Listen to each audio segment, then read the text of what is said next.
Est-ce que c'est le film le plus terrifiant que j'ai fait? Je sais pas, mais en tout cas, c'est peut-être celui le plus intense.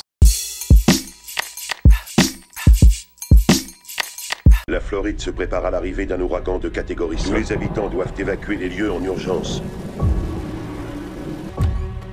Papa? On ne pourra pas venir vous chercher. Papa?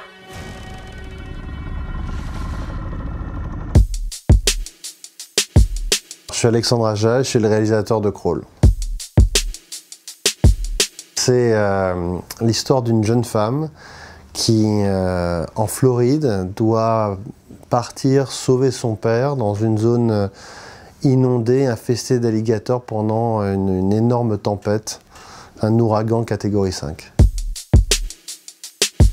C'est un film que j'ai voulu être une sorte de tour de montagne russe, d'une expérience de tension, de suspense.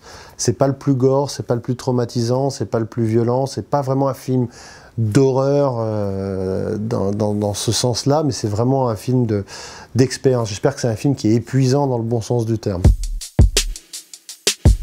Ce qui est le plus fascinant chez eux, c'est à quel point leur corps entier est une sorte de capteur qui, sous l'eau, permet de sentir jusqu'à quelqu'un qui peut marcher sur le bord de la rive. Et puis derrière, cette manière qu'ils ont d'attaquer, c'est-à-dire cette mâchoire très forte, qui va juste attraper, et après la manière dont ils vont utiliser tout leur corps pour faire ce qu'on appelle le death roll, et se mettre à tourner dans leur axe, et finalement te démembrer un peu comme une cuisse de poulet.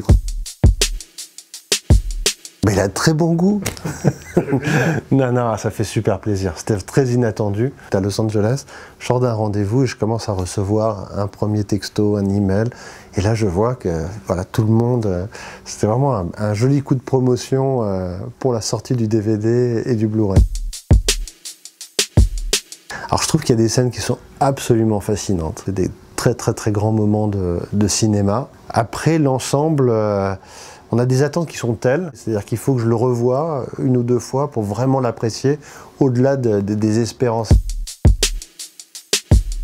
Joker. Malgré tout ce qu'on peut, toute la polémique possible, imaginable, pas évident de se dire qu'on va faire un film à la Scorsese, entre Taxi Driver et King of Comedy, et puis réussir quelque chose qui presque transcende ces deux films. Donc c'est très impressionnant.